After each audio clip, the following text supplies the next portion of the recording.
Quando te ouves e quando me ouves a mim aqui. Posso tratar por Luís, não posso? Mas me trates por doutor. Agora estou a ouvir um bocado mais. Deixa-me ver o ombro, que daqui a mais não vejo nada. Por acaso, queria já mudar de temática. Ela está para ali. Balance. Bem-vindos ao podcast da Neurotalks, um podcast feito por neurologistas para todos. No episódio de hoje vamos falar sobre investigação na carreira médica e para isso temos o privilégio de contar com dois exemplos de sucesso, a doutora Marina Neto e a doutora Célia Soares, que aceitaram o nosso convite para partilhar as suas experiências.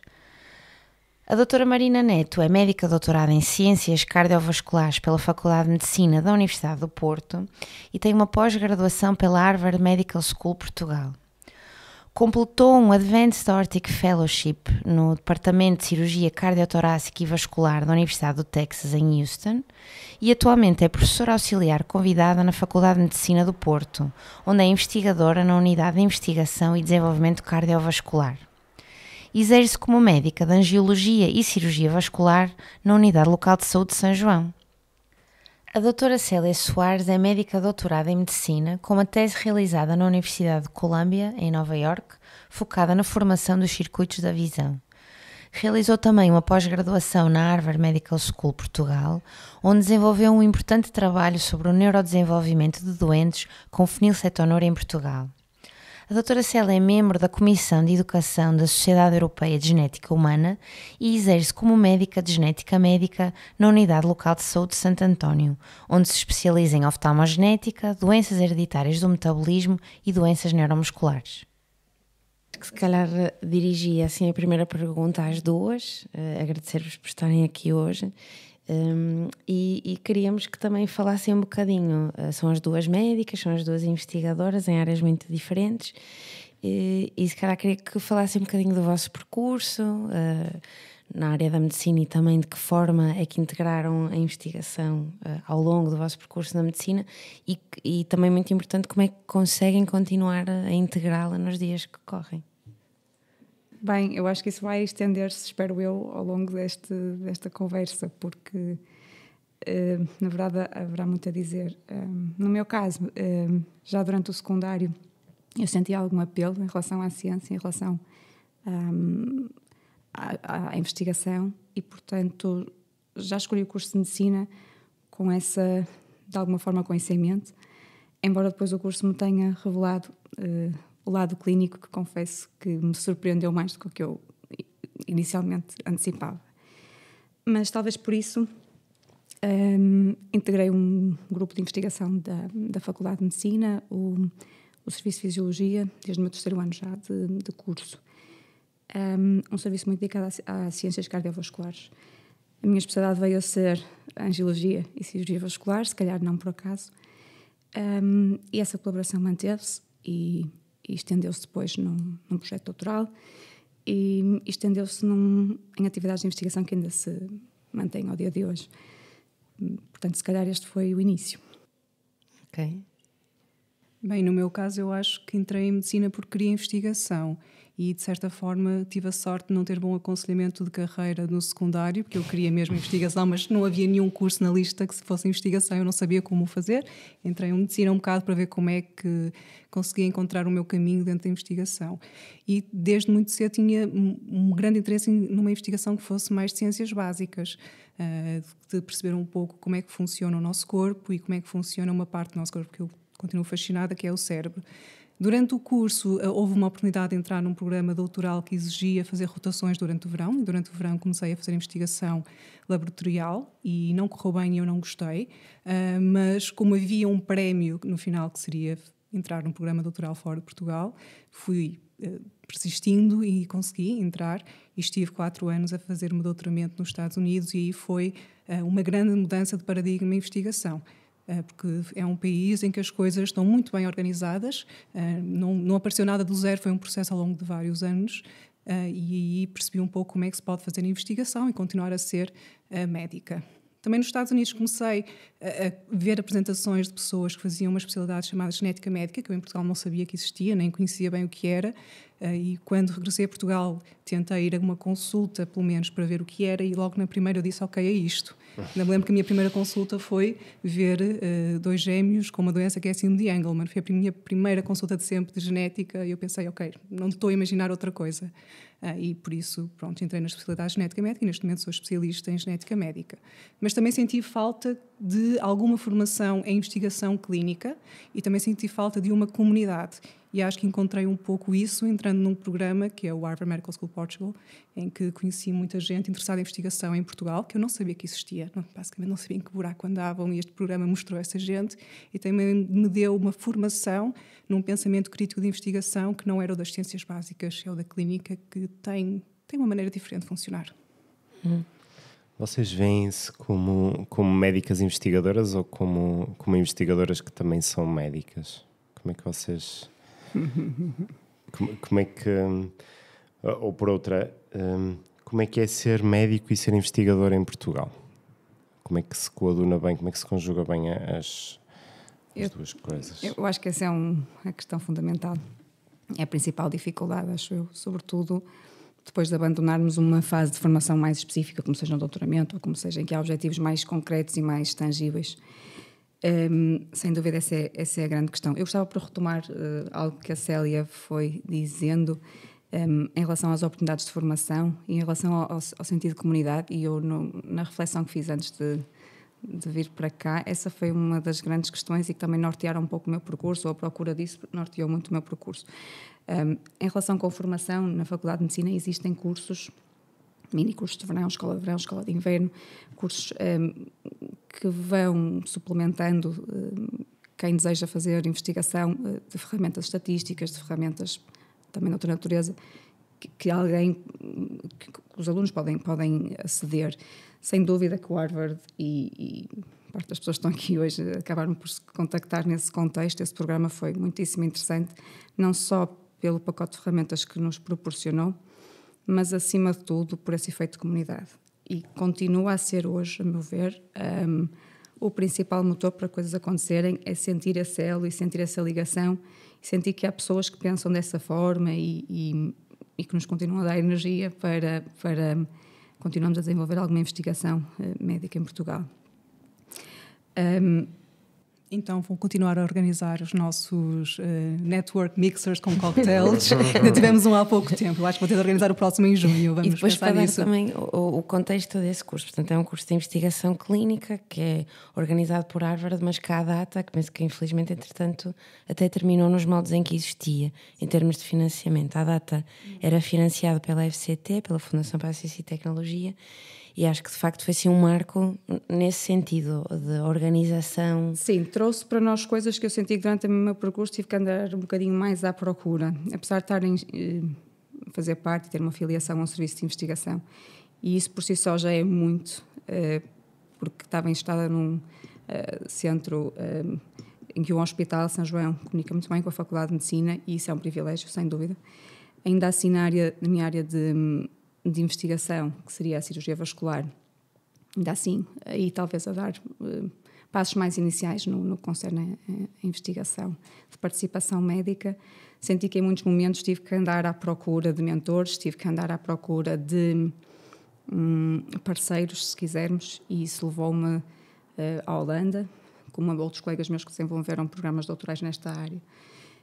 O que foi ótimo, de colaborar com instituições muito fortes, muito experientes, mas obrigou sempre a este navegar, e em certa medida senti que o meu programa doutoral em algum momento era um bocadinho retalhado, fruto desta necessidade de ir buscando input a diferentes sítios. O Harvard foi realmente um projeto muito interessante, os anos que durou, trazer essa experiência. E que é um projeto que não continua com um projeto com ligação à Harvard, mas continua essa comunidade. E eu acho que acabamos quase, não dizemos que falamos todos os dias, mas temos um grupo do WhatsApp em que estamos a discutir constantemente muita coisa sobre a ciência em Portugal. Quando sai um novo decreto-lei que pode ser relevante para a carreira de médico-cientista, há sempre alguém que partilha e alguém que dá uma perspectiva sobre a aplicabilidade, e isso é algo que espero ajude a criar uma real comunidade de médicos cientistas em Portugal, que a gente se une e consiga avançar para o futuro. E também estamos a chegar ao ponto que já se passou mais do que uma década desde que o programa começou, e há pessoas que na altura eram estudantes e agora estão a chegar a uma fase em que começam a assumir cargos de liderança, como por exemplo a nossa Diretora-Geral de Saúde. Por isso estamos a chegar a um ponto que pessoas daquela comunidade estão a chegar são líderes hoje em dia e poderão começar a mudar um pouco o panorama em Portugal, que é E voltando um bocadinho atrás, no vosso percurso, eu percebo que, Célia, tu na Universidade de Braga, portanto, tiveste a oportunidade durante o curso de fazer o programa doutoral, e tu, Marina, também durante a Faculdade de Medicina acabas por ser convidada para dar aulas e a partir daí também isso integra-se, não é? Que modelo é que vocês acham que funcionaria isto ainda durante a faculdade de forma a conseguir conciliar essas duas vertentes, ou como é que foi a vossa experiência? Na cirurgia vascular não era habitual haver internos envolvidos em trabalho académico. Não era mais habitual. Havia 2 doutorados no meu departamento. Neste momento, desses 2 só há um e eu. Portanto, era um meio em que eu senti que dizer que estava a fazer parte de um programa doutoral, e confesso que senti inicialmente que isso me podia prejudicar. Sim. E, portanto, fui trabalhando e fui fazendo o ano curricular sempre de uma forma bastante discreta. Provavelmente não seria necessário, provavelmente foi receio meu. Outros colegas mais novos do que eu tiveram uma postura diferente e optaram por deixar desde logo isso bem claro e provavelmente essa era a forma correta, mas como eu sentia a inaugurar algo que ainda não tinha visto, achei por bem optar por uma estratégia algo mais discreta. Mas de uma forma geral foi sempre em acréscimo. Cheguei a ouvir algo do género, mas tens que decidir, queres ser cirurgiã ou queres ser professora? Pois. Pronto. Mas sabes que eu já ouvi essa história muitas vezes. Na cirurgia, eu pelo menos tenho a ideia que ainda existe assim um certo cada vez menos. Um certo olhar mal visto para um cirurgião que não está com a mão no bloco e que quer fazer investigação, quer fazer outras coisas. Cada vez menos, porque a prática cirúrgica faz-se no bloco, há um componente que é técnico e que é necessário ter números, e a impressão sempre que dá é que alguém que dedica parte do seu tempo a uma carreira académica é que não está a usar esse tempo para aperfeiçoamento, para a parte técnica, sim. Eu compreendo isso. Esse receio, para já, é um receio que muitas vezes é infundado, porque esse acréscimo de tempo não é necessariamente em prejuízo do tempo de bloco, não é? E o outro aspecto é que provavelmente esse investimento académico traz alguma compensação do ponto de vista do manuseio clínico tempo também. Era o que tu fazias fora, não é? Fora daquilo Exatamente. tudo o resto que tinhas de fazer. Foi usado esse tempo dentro do meu horário de internato, até que o meu horário de internato, mesmo em termos de horas clínicas, gradativamente menos, mais nos anos iniciais, menos nos anos finais, mas sempre foi mais do que supostamente o horário de 40 horas. Portanto, obviamente nunca foi em prejuízo da minha atividade clínica, mas havia muito esse conceito. Depois, de alguma forma, talvez alguma imagem de futilidade em relação a esse trabalho. Eu acho que associadamente a isso, esta pessoa não está a investir tempo suficiente em desenvolvimento técnico, também há alguma futilidade, uma falta de apreço e uma falta de reconhecimento do valor que isso traz. Talvez também caiba a esta geração mostrar de que forma é que isso é útil para os serviços, de que forma é que isso é útil para a comunidade, de que forma é que isso é útil para otimizar aquilo que nós fazemos, e assim torna-se autoexplicativo. Sim. E agora disseste, posso falar eu um pouco da parte pré-graduada que estávamos a falar, porque eu fiz uma coisa pouco usual, que foi começar a fazer um pouco de investigação de forma mais planeada, com o objetivo ainda como estudante de medicina. Eu, durante as minhas férias de verão, ia para um laboratório, escolhia um projeto e estava durante 4 semanas dedicada a esse projeto de investigação, em que tinha um orientador e estava mesmo a executar experiências. Foi uma maneira de me integrar em investigação. Não correu tão bem, porque eu acho que os investigadores às vezes usavam-nos como mão de obra barata, e cheguei ao ponto de estar muitas vezes sozinha e não saber qual é que era a minha pergunta científica. Era uma uma executante, basicamente. Por isso não foi um modelo que funcionou bem na prática, no papel é excelente. Mas isso teve a ver eu basicamente tive um pouco azar com as pessoas com quem eu acabei por trabalhar. E depois também notei que eu estava lá todos os dias e nunca consegui ser autora de uma publicação. E havia pessoas que apareceram 2 vezes no mês e eram co-primeiros. Também houve ali basicamente um abrir de olhos para o que é que a ciência pode ser, que foi mau nessa fase. E acho que muita gente acabou por desistir na altura perante uma situação dessas, mas também me abriu os olhos que às vezes temos de ser bastante estratégicos e tirou-me um pouco do idealismo com a investigação, mas acho que foi um processo muito importante para o meu crescimento. Agora, em relação a outras estratégias de investigação no ensino pré-graduado, temos também de perceber que faz parte das competências de um médico perceber de investigação. Não precisam todos fazer investigação, não é esse o objetivo, mas tem de haver uma literacia e também um pensamento crítico, que é o fundamental para ser investigador, é ter pensamento crítico e perceber, tentar questionar as coisas e pensar sobre elas.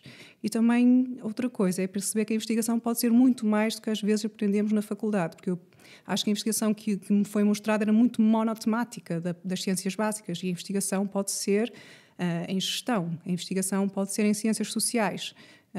Eu, entretanto, fiz mais um curso, estou sempre a fazer assim uns cursos nos tempos livres, já fiz de Data Visualization, Comunicação de Ciência e fiz um de Global Health, que se eu tivesse feito há uns anos atrás ainda tinha virado a minha carreira para aquilo, porque adorei. E fiquei fascinada com todo o mundo que existe hoje em dia da investigação dos fatores socioeconómicos para a saúde e todo um movimento internacional para a gente perceber esses fatores e como eles modelam a nossa saúde. E esse tipo de vertente, na minha altura, nós não falávamos que isso podia ser autoinvestigação.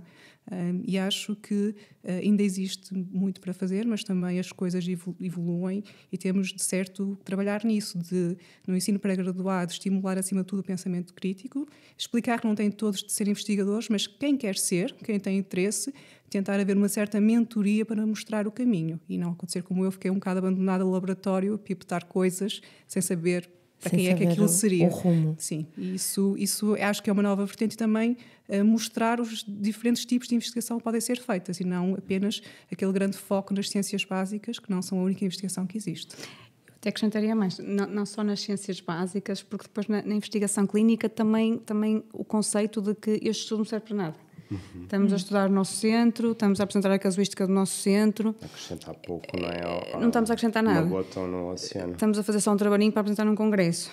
Isto é pouco relevante e, portanto... Mas isso parece-me aquela investigação forçada de internato, que é uma coisa que obriga-se a fazer investigação durante o internato, mas não há um objetivo claro, não há um plano. E muitas vezes acabam-se por fazer esses trabalhos que poderiam ser relevantes se houvesse um pensamento crítico, se houvesse uma pergunta. Mas muitas vezes são feitos para uma checklist de uma tabela que está num PDF no site da Ordem dos Médicos dos internatos. Exatamente. E é isso que as pessoas estão a fazer, estão a trabalhar para a checklist. Isto não é um ecossistema para a ciência crescer. Exato. O que é que nós precisamos para isso existir?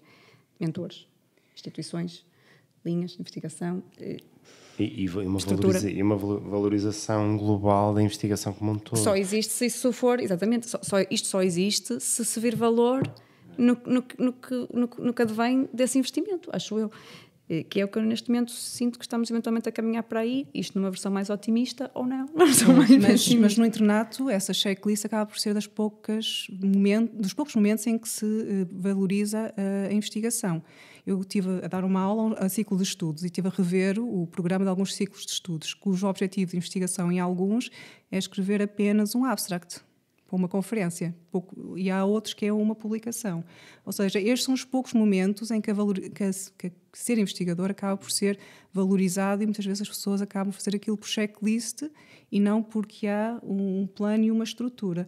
Porque, de resto, nas carreiras, o que é valorizado são outras coisas. É dar muitas consultas e responder a objetivos de uma instituição que cada vez menos está orientada para a investigação. É para a verificação do nosso trabalho, de fazer um delivery de consultas e de cirurgias.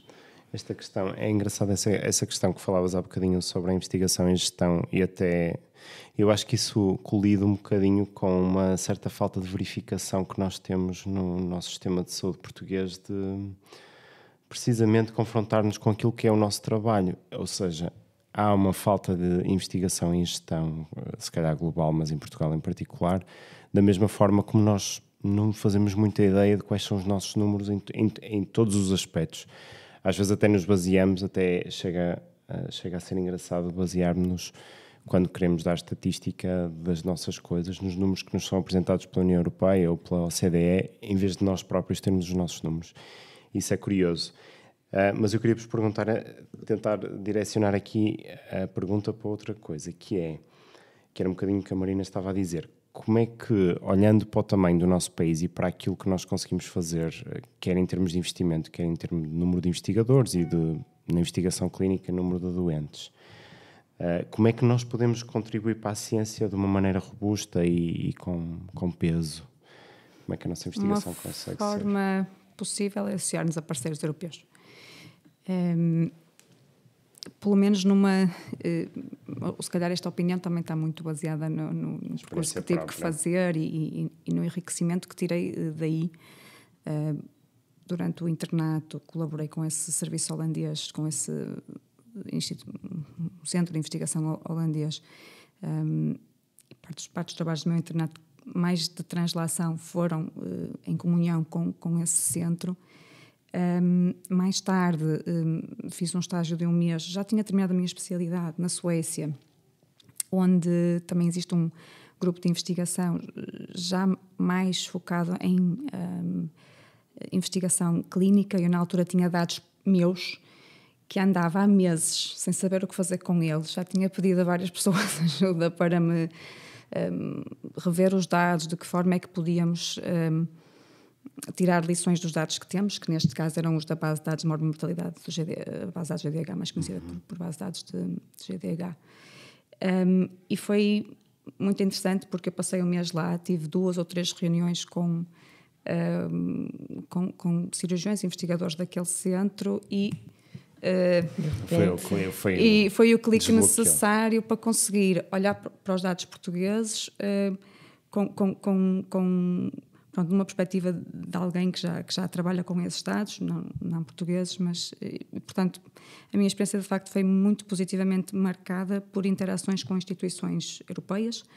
Mais tarde, depois de terminar já a especialidade, também com uma experiência de fellowship nos Estados Unidos, e se calhar também aqui vale a pena contar um bocadinho para quem pensa nessa possibilidade.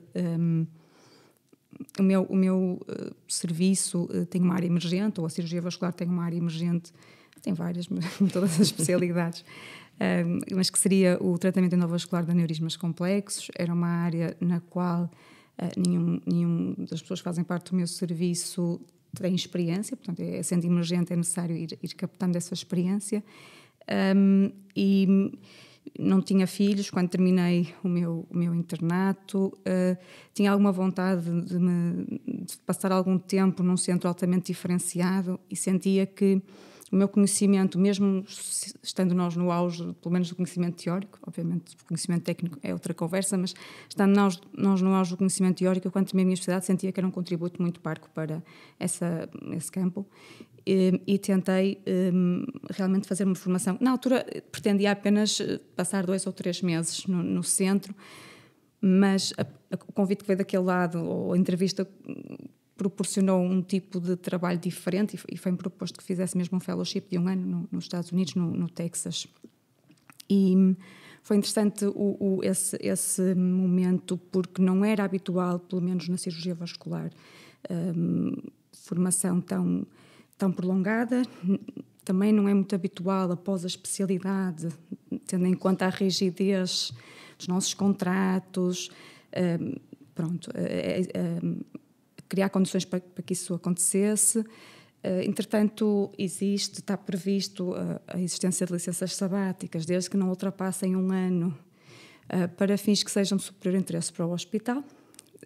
O meu serviço, na altura, tinha flexibilidade e, felizmente, de abertura para considerar que isso era relevante. E acho que estas foram as condições necessárias para poder fazer essa proposta ao Conselho de Administração, que foi favorável, não à primeira, mas que eventualmente foi favorável. isso foi uma fase muito interessante também, porque esse trabalho nos Estados Unidos era parcialmente clínico, mas era clinical shadowing. Os Estados Unidos têm uma política muito restritiva de visitantes de acederem à sua prática clínica completa, e portanto foi um Research Fellowship, e teve esta dupla valência, portanto, por um lado, investigação clínica com dados muito extensos, com consórcios muito extensos, e além disso, o clinical shadowing, planeamento de casos, portanto, foi muitíssimo enriquecedor. Podemos falar depois sobre o que é que isto significou no regresso a casa. Isso é uma questão muito importante. Podemos falar depois, talvez sobre isso.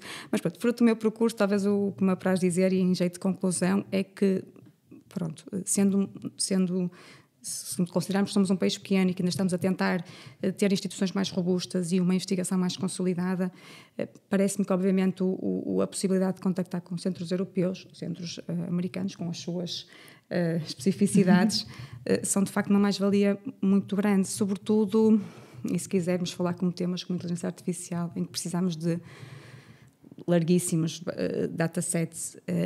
Isto provavelmente também só se consegue em ambiente de consórcio. Isto, por exemplo, pensando na investigação clínica, consegue-se em ambiente de consórcio. Portanto, esse é um dos caminhos.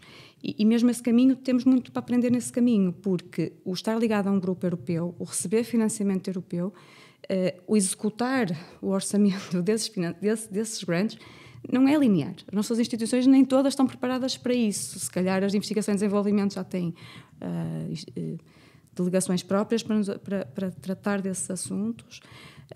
As instituições hospitalares, muitíssimo menos, e pode-se pensar que, estando num hospital ligado a uma universidade, que isso é um dado adquirido, e não é. Perde-se muito tempo e muitas horas, às vezes, para conseguir resolver estas questões que seriam quase diretas, mas há uma aprendizagem que podemos fazer no contacto com esses centros. Eu acho que vou ter uma visão diferente, porque eu trabalho com doenças raras. Por isso, às vezes, com poucos doentes, já conseguimos fazer investigação e responder a perguntas interessantes. E acho que muitas vezes a ligação que seria interessante fazer nos próximos anos não é apenas para o estrangeiro, mas é também dentro de Portugal. E eu sinto às vezes um pouco falta disso. No entanto, vou tendo exemplos de situações que foram correndo bem, que permitiram trazer a investigação a Portugal e responder a perguntas interessantes. Uma delas foi a instituição a que eu estou ligada, quando começou a fazer, há bastantes décadas, basicamente desde os anos 80, começou a colher dados dos doentes que testavam positivos no teste do pezinho. E havia um seguimento desses doentes que incluía avaliações regulares de psicologia e também colher dados, fazer análises. E esses dados foram sendo guardados, e eu há poucos anos consegui fazer uma revisão sobre o neurodesenvolvimento de crianças que foram diagnosticadas com fenilcetonúria, porque ao longo de 30 anos esses dados foram sendo colhidos. Ou seja, ver este tipo de trabalho em que alguém começa a seguir os doentes e pensar não no que vai acontecer nos próximos 5 anos, mas na próxima década, é algo que é um exemplo e algo a pensar. Outro tipo de projeto que nós temos feito recentemente é participar numa base de dados nacional de doentes com doenças hereditárias da retina, em que os doentes que têm uma suspeita de uma doença hereditária da retina e depois fazem o estudo genético, eles são incluídos nesta base de dados. E chegamos ao ponto de perceber que só um centro às vezes pode não ter doentes que cheguem para atrair para um clinical trial, mas, por exemplo, percebemos que temos basicamente para uma região específica de um gene que é alvo de terapia génica que está a ser feita noutros países, nós temos doentes que chegam em Portugal para atrair uma farmacêutica para fazer cá, porque o sítio que está a fazê-lo em França está a seguir 8 doentes, nós temos 10. Se reunirmos diferentes centros portugueses, acabamos por ter coortes extremamente interessantes, e acho que se nós começarmos a trabalhar em equipa, especialmente nesta área das doenças raras, conseguimos atrair cada vez mais os trials que estão a acontecer em doenças raras. Porque eu acho que vi algumas estatísticas que atualmente quase mais de metade dos trials estão a acontecer por novos fármacos que têm como alvo uma doença rara, porque eles perceberam que podem ser rentáveis, porque apesar de serem raras, se a gente começar a encontrar mais, temos mais doentes para tratar, e por outro lado, como são fármacos habitualmente com um preço mais caro, muitas vezes eles conseguem rentabilizar estes tratamentos, no caso das farmacêuticas. Por isso está a mudar o paradigma, e acho que cada vez mais vamos ter este tipo de projetos que procura agregar doentes para atrair os clinical trials. Ou seja, com números pequenos ou com números grandes, a importância é ter assim uma rede estabelecida entre diferentes centros experientes, não é?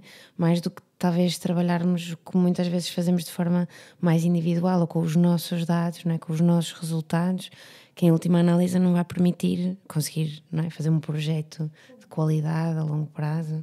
Mesmo a nível nacional, e agora olhando na perspectiva da minha área, eu noto que se evoluiu bastante nos últimos anos. E se calhar há um contexto em que até havia algum prurido em associar resultados, ou pelo resultado de expor os resultados de cada centro, ou mesmo porque os dados não estavam bem trabalhados, provavelmente as duas coisas. E eu noto que nos últimos anos, pelo menos na cirurgia vascular, passou a existir registros prospectivos nacionalmente implementados, que é uma grande um aspecto muito interessante que a Sociedade Portuguesa de Cirurgia Vascular tem vindo a implementar. Temos para o aneurisma da aorta abdominal e para a doença carotídea. Provavelmente a ideia é expandir a outras doenças, mas já denota uma mudança e até uma valorização deste esforço conjunto, ou seja, não ter só o centro, mas e até eu, como foi contemporânea da instituição destes registros, acompanhei o desconforto e o vencer desse desconforto. Mostrar os bons e os maus resultados e ter medo também do julgamento, não é? Às vezes é um pouco isso, é uma questão de ego. De ego, sim, de ego, acima de tudo, e a falta de tradição de transparência em relação aos dados, sobretudo isso também. E a agregação a outros centros, não é? A questão de tu partilhar as tuas coisas que não são de ninguém. E depois ainda há questões também da autoria, que é depois quando isto for publicado, mas quem é que vai? Quem é o... Portanto, ainda há desconforto em relação a isto que felizmente se vai atenuando e é perfeitamente forma de harmonizar isto, de uma vez vão uns, outros vão outros. É possível harmonizar, mas é um trabalho que é feito aos pouquinhos. Parece tão simples, mas não é. Há algum tempo.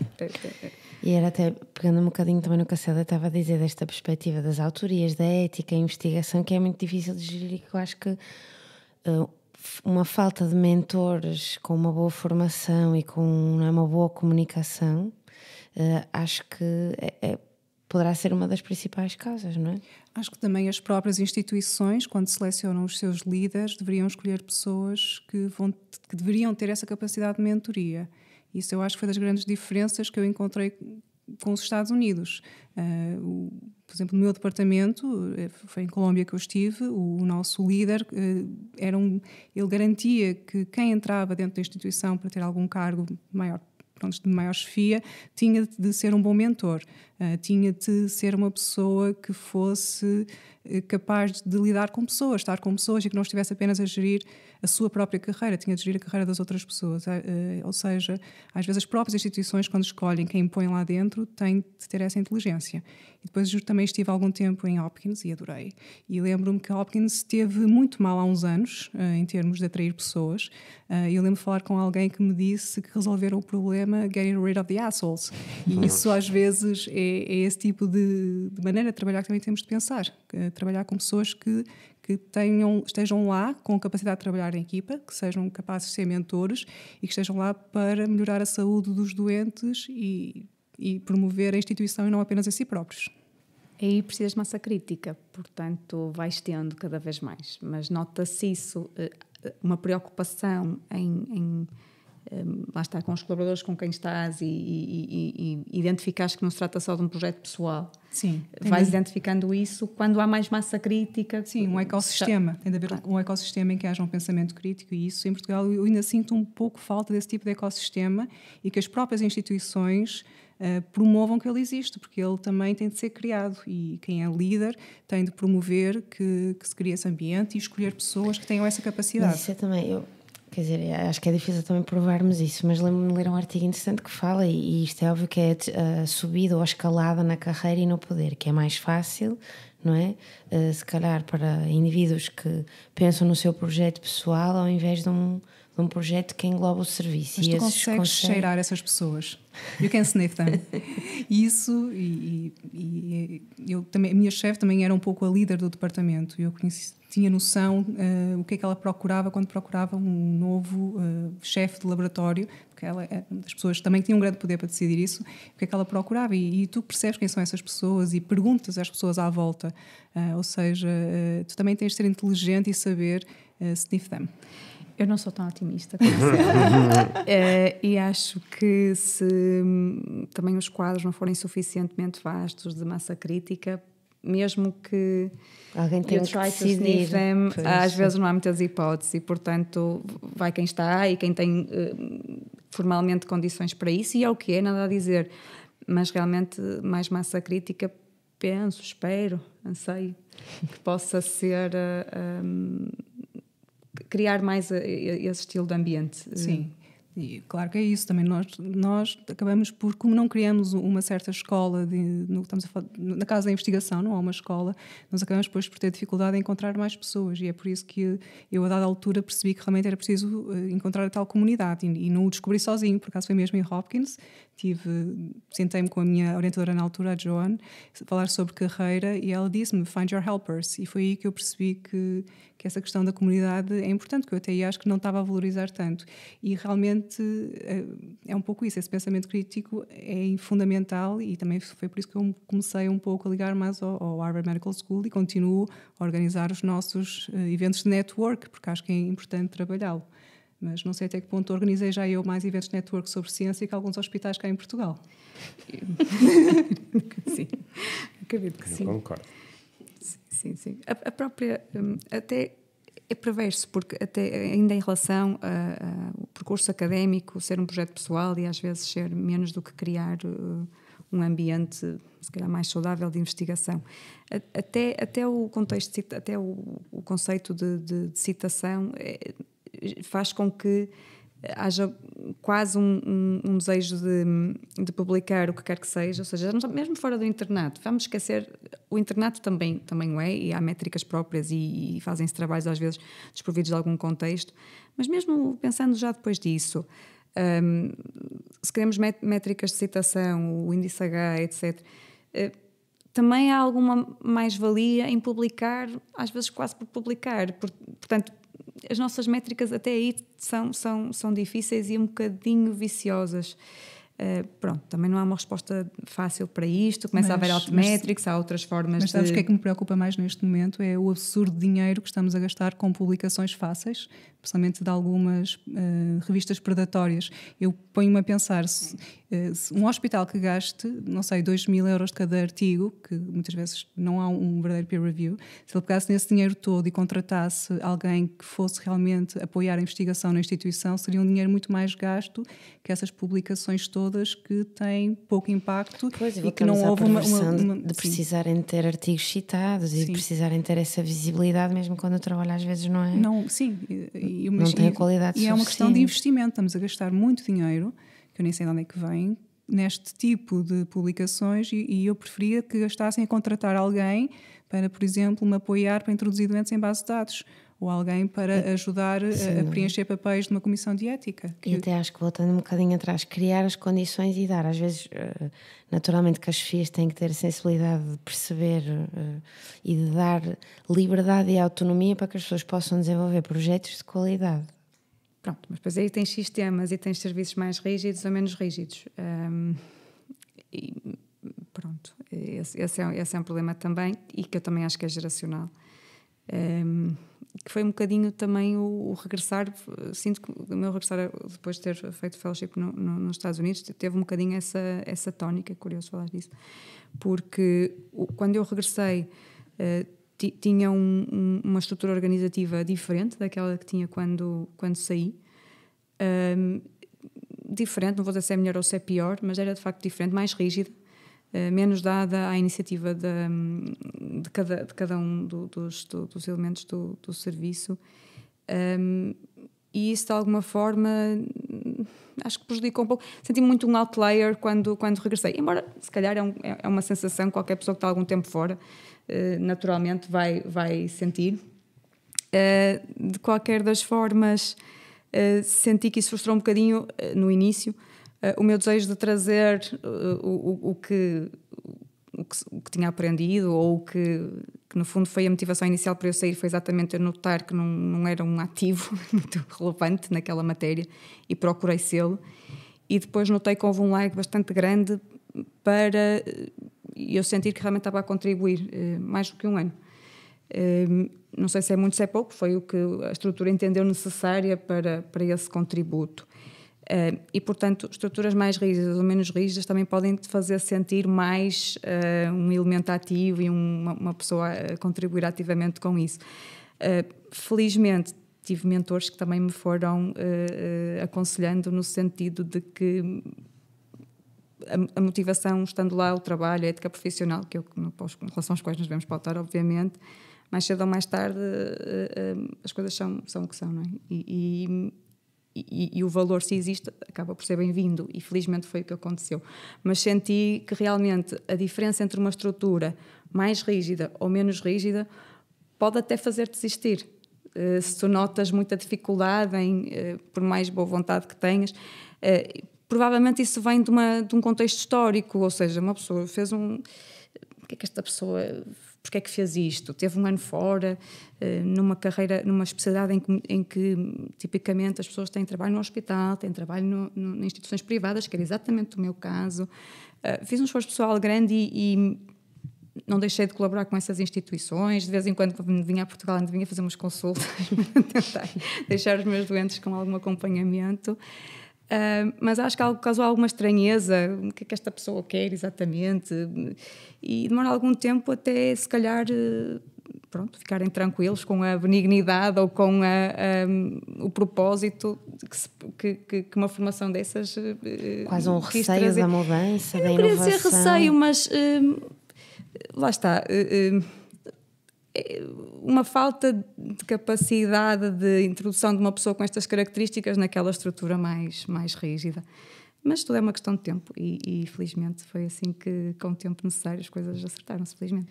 E como é que vocês acham que na vossa carreira conseguem, assim, de forma prática...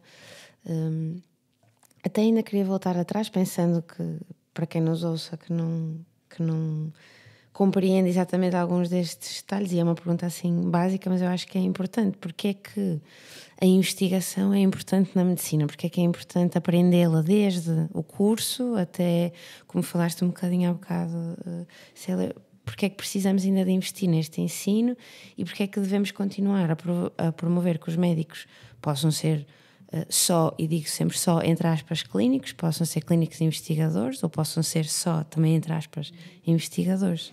Eu acho que na minha área essa ligação é mais óbvia, porque em genética, eu gosto sempre de dizer que temos 20 mil genes, metade estão por descobrir, por isso menos de metade dos meus doentes saem de uma consulta com um diagnóstico genético, ou seja, é aquela sensação de que ainda há muito por fazer. Então a investigação torna-se uma via para dar respostas que se vêm procurar uma consulta de genética. Por isso a investigação sempre esteve muito presente e dentro do que é a genética médica em Portugal.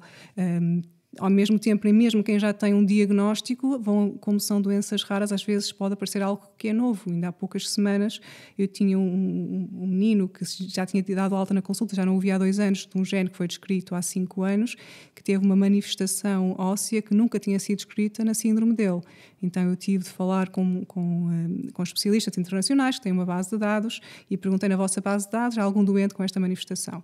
E ele disse, temos 47 doentes, há aqui um que tem uma displasia metafisária que realmente pode ser de fator de risco para isso, ou seja, isto é um caso que me obrigou a ter um pensamento crítico, contactar pessoas, quase como se fosse um pequeno projeto de investigação. Por isso faz parte das rotinas e é óbvio aqui para mim que isto tem um impacto. Agora já percebemos que realmente pode ser aquela síndrome que é um fator de risco para aquela alteração óssea e por isso para nós é algo que é bastante prático.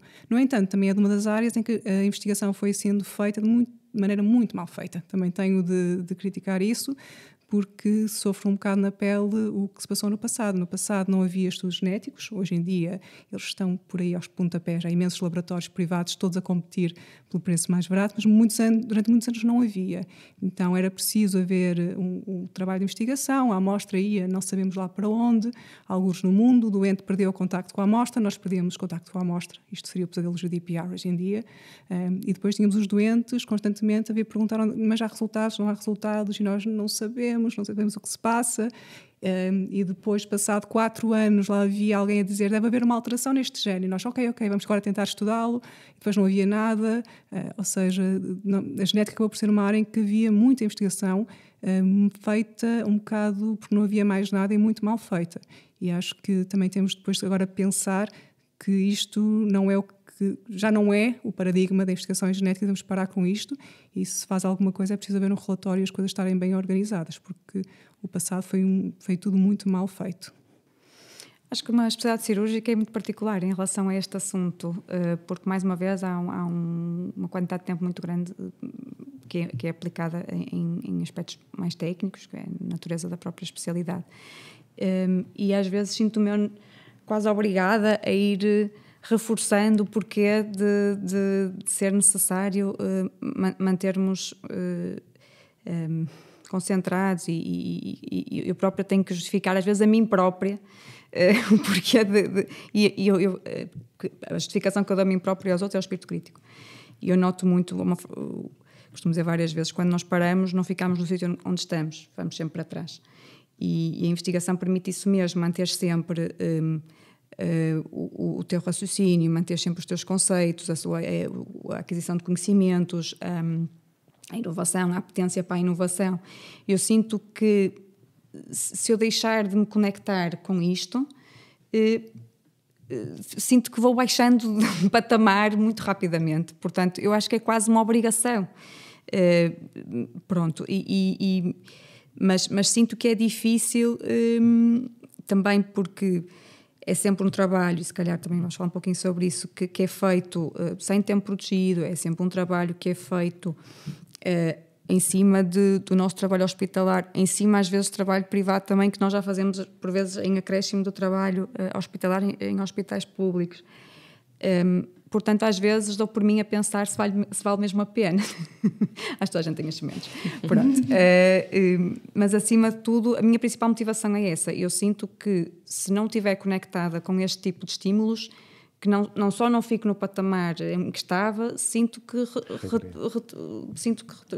tenho retrocesso em termos de pensamento clínico, em termos de facilidade em pensar em estratégias, em termos de... Enfim, temos de capacidades clínicas, científicas e até técnicas também. Portanto, parece-me vital, é essencial. Mas anseio por não ter que explicar isto e que isto seja óbvio. Numa especialidade cirúrgica acho que ainda é mais difícil, é muito fácil encostarmos às nossas rotinas, porque é uma especialidade muito operativa não no sentido de operar, mas operacional, ou seja, tem muitas tasks, não é? E é fácil encostar-te e ficares a fazer tarefa, uma sessão de tarefas que já estão dominadas. Os casos mais complexos até deixas, alheias-te um bocadinho, não é essencial, há quem vá resolver, se for num hospital com vários elementos, e rapidamente podes abdicar disso, e o que me parece que é um empobrecimento gigante. Vocês, por coincidência, trabalham as duas em hospitais universitários, e eu e a Cristina trabalhamos em hospitais antigamente designados como distritais. Vocês veem a investigação no seio, no cerne dos serviços onde trabalham, acham que ela deve existir concentrada em hospitais maiores e com mais massa crítica, com mais elementos e eventualmente até como um imã para as pessoas que queiram fazer essa carreira, ou acham que ela deve existir disseminada por todos os serviços que tenham interesse? Eu acho que muito, em termos em termos de merecer esse nome, hospital universitário, nem todos os hospitais o merecem, porque eles têm uma universidade associada, mas às vezes para a investigação não é uma ligação real. E isso tem a ver com outro problema, que neste momento as universidades estão em crise por vários motivos. Algumas estão falidas, por isso não há dinheiro, e sem dinheiro torna-se tudo mais difícil. E por outro lado, a carreira universitária está a ficar cada vez mais restrita. Eu acho que vi uma estatística a dizer que não sei se só 5 ou 10% dos professores universitários são professores que têm realmente uma posição estável e de poder. Todas as restantes pessoas são, muitas vezes, os que se chamam os professores convidados. Ou seja, é um contrato mais precário, que eu gosto de comparar quase a uma espécie de Uber. Eles são contratados para dar umas aulas, mas não há uma ligação real à universidade. Por isso, é um pouco difícil agora a gente considerar real essa ligação às universidades quando elas estão numa crise por vários motivos. E não acho que a investigação deve estar restrita a hospitais que estejam ligados a uma universidade. Aliás, eu penso que existe a ideia de criar o CRIs de investigação, em que a ideia era quem tiver capacidade de fazer essa investigação e conseguir reunir uma equipa e ter um plano que o apresente e arranje financiamento próprio para isso. Acho que deve-se ter a capacidade de fazer investigação, deve ter a ver com a competência das pessoas, e pessoas é sempre fundamental, haver um financiamento próprio para quem apresenta um projeto que às vezes faz sentido numa certa localização. Eu acho que se, por exemplo, houver um foco numa doença qualquer em Bragança, não faz sentido que os doentes tenham de vir ao Porto para participar num estudo de investigação, se naquele local é o que há mais, onde há mais pessoas. Por isso eu acho que não deve estar restrito a centros universitários, deve estar restrito a pessoas que tenham capacidade de fazer um projeto, desenvolvê-lo e aplicá-lo. E também ter em conta que hoje em dia cada vez mais a medicina vai estar fora de hospitais, vai estar em centros de saúde, vai estar em casa das pessoas. Por isso o conceito de concentrar tudo em locais altamente diferenciados acho que não é muito realista para o que estamos a viver neste momento, mas também gosto de ser sempre surpreendida pelo futuro. E também parece o que dissemos atrás, não é? Esta tendência parece ser mais de convergência de centros e de, também não toca à investigação clínica, no qual um número grande de dados possa fazer a diferença, vai mais no sentido de associarmos instituições do que propriamente abdicarmos delas. Com uma outra questão, que é, eu fico com a impressão muitas vezes que o conceito de centro hospitalar universitário vem agregado de um conjunto de facilidades de investigação e, pronto, eu não tenho a experiência dos dois locais, tenho a experiência de um, porque fiz o meu internato geral e o meu internato da especialidade no Hospital de São João. Mas, pelo menos em comparação com o que eu idealizo, face às experiências que tive com outros centros europeus, um centro académico, o que é que o hospital tem? Não estou a dizer a faculdade, que sim, essa proximidade é uma mais-valia, sem dúvida, e até fisicamente terminar o meu horário e poder dirigir-me à faculdade é uma proximidade que é bem-vinda e é facilitadora, sem dúvida. Mas o que é que no hospital dito universitário existe de muito diferente do que existe num hospital periférico? O que é? Existe research nurse? Não. Existe um corpo estatístico disponível para tirar dúvidas? Eu não tenho nada, não. Zero. Existe... Seria essencial esse tipo de estruturas, não é? Existe um informático para te cuidar de... Não, ou seja... Eu percebo, e se calhar estou a ser injusta, porque se calhar um hospital... mas nós nem... Pronto. Mas mesmo do ponto de vista, que mencionei, de um aspecto mais técnico, de execução de orçamentos de grandes europeus, mesmo nisto que devia ser... eu penso que quando é ao abrigo de estudos comerciais, que não são da iniciativa do investigador, provavelmente... Ensaios clínicos, exatamente, para ensaios clínicos, acredito, mal era, que a estrutura esteja mais oleada. Mas o que seja de outra natureza, da iniciativa do investigador, eu não senti assim uma facilidade tão grande, e acredito que seja mais fácil mesmo assim do que num hospital periférico. Mas a mensagem é, no fundo, vai tudo dar às pessoas. Sim. E à vontade que... Agora, eventualmente tens mais pessoas a quem te associar, ou consegues encontrar mais pessoas, vais à faculdade e consegues encontrar mais pessoas que têm essa vontade. Eu não sinto isso, eu dou aulas no ICVAS, mas eu sinto que sou um Uber, dou-me um horário, vou lá, dou um conteúdo e volto. Eu não sei quem é que faz outras coisas dentro da faculdade. E acho que isso não é um bom exemplo. Eu consigo ter aliados, eu sinto que é através de eu ter construído a minha network, ter estado a trabalhar. Eu sou co-PA em projetos com o I3S, mas porque eu conheci as pessoas com quem eu trabalho durante o meu doutoramento nos Estados Unidos, e estamos agora a fazer um projeto que tenta ligar os nossos variantes genéticas de doentes com modelos em C. elegans para tentar chegar a diagnósticos e a novas terapêuticas e encontrar novos fármacos. Mas isto está a acontecer não porque a universidade nos uniu, fui eu que já os conhecia, ele já nos conhecia, e nós a conversarmos de novo muitas vezes em momentos sociais começámos a desenvolver estes projetos. Eu estou na base de dados de doenças hereditárias da retina porque alguém dentro da minha instituição, não através da faculdade, me recomendou, e depois criou-se uma ligação muito orgânica com a pessoa que é o coordenador nacional. Ou seja, eu sinto que estou a ser eu a construir as coisas para elas acontecerem, e essa network também eu trabalho para ela acontecer. Por isso é que me dou ao trabalho de ir para o LinkedIn, que eu inicialmente detestava, mas que agora estou sempre lá, porque às vezes também temos de ir lá procurar, divulgar o que é que andamos a fazer, para as pessoas perceberem que eu tenho algumas skills e pode ser útil para eles. Não sinto que a faculdade alguma vez me ajudou, tanto a primeira onde eu fiz o doutoramento, essa acho que o apoio foi zero, como a atual, onde eu sinto que são um Uber a dar aulas. Ao mesmo tempo, eu também percebo que se está a passar nas universidades neste momento, porque eles estão sem dinheiro, os professores estão super desmotivados porque têm de fazer investigação, têm de estar a dar aulas e fazer mil e umas coisas. Por isso acho que estamos numa situação em que não sei também o que é que conseguimos pedir às faculdades nesta fase. O sentido de... Eu não partilho esse espírito do Uber. O facto também de já ter uma ligação à fisiologia, que já tem uma 9, 10, já perdi os anos de existência, permite ainda assim, existe reuniões semanais onde há alguma divulgação dos trabalhos que estão a ser realizados. Portanto, apesar de tudo, há apelo por esse lado.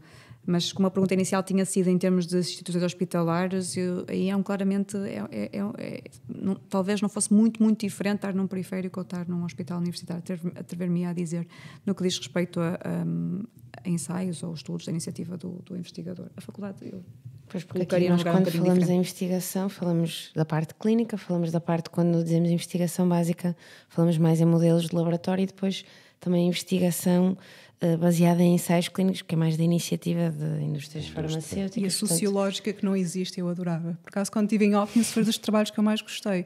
Foi estar num hospital em que me mostrou onde é que eram as áreas de food desert à volta do hospital. E quase que explicava um pouco à comunidade porque é que alguns doentes tinham obesidade. Não é porque eles fossem pouco inteligentes e não percebessem que a comida faz mal. Eles também não tinham onde comprar esse tipo... Não tinham de comprar legumes, não existia. Era um deserto de supermercados. Eu acho que esse tipo de investigação também faz falta e parece que ainda não chegou cá de maneira mais abrangente, e estou entusiasmada por a ver acontecer também. O que é que vocês acham assim da vossa experiência, do que passaram no vosso percurso?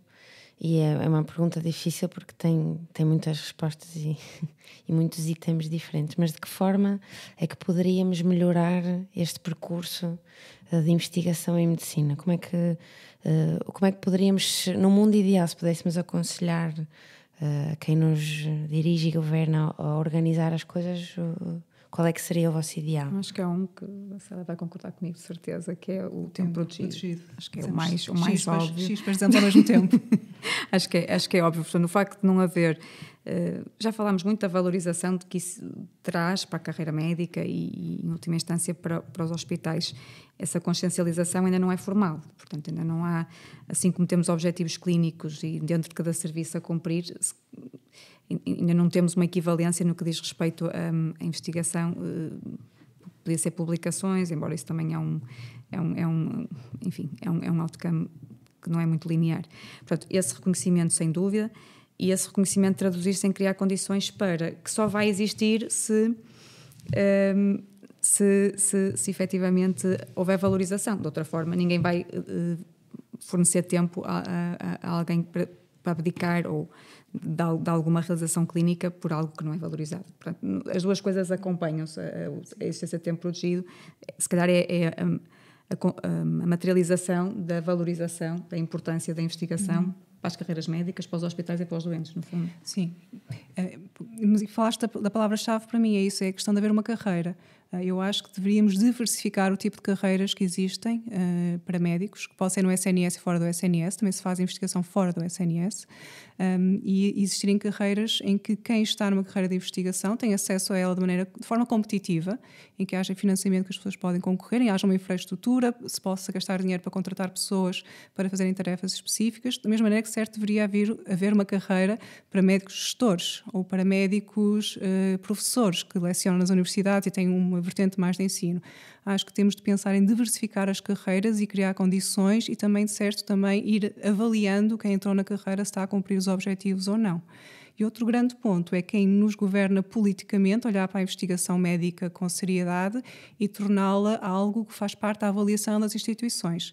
Não vamos usar os mesmos critérios para todas as instituições, também não faz sentido, porque as instituições, certo, não têm tanto essa vertente, mas quem tiver um contrato para o fazer, que há os outcomes que eles se comprometem e que não sejam apenas as publicações, que às vezes podem ser as tais que custam 2.000 euros e que têm uma qualidade questionável. Devem ser outcomes que estejam relacionados com ganhos de saúde também para os nossos doentes.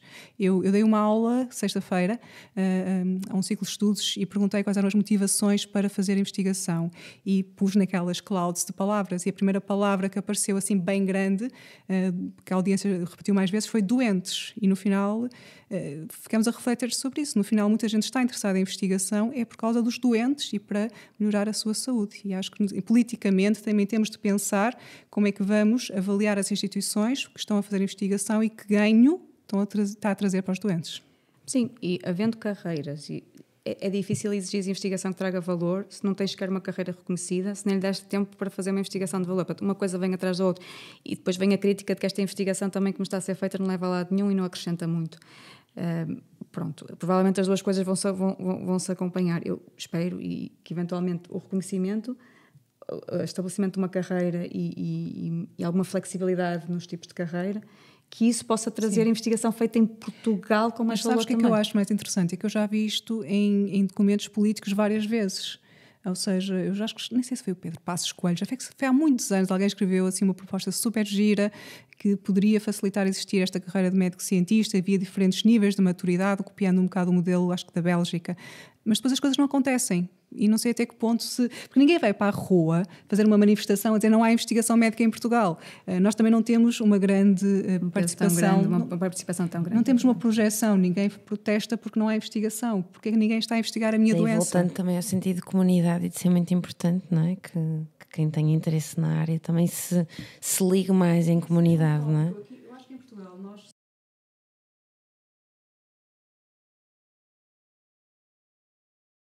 Coisas mudar. Mas é difícil haver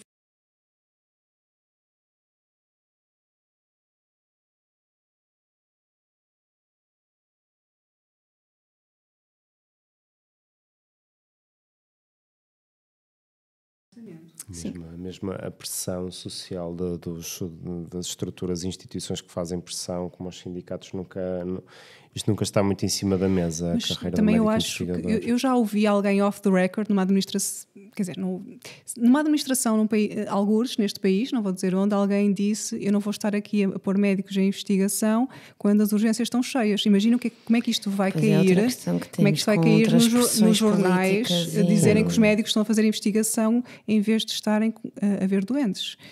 Por isso também politicamente é algo que as próprias instituições não sabem como gerir. Porque pode parecer mal os médicos não estarem, desculpem o termo, a trabalhar, não estão a ver doentes porque estão a fazer investigação. Isso também é uma imagem que nós temos de mudar.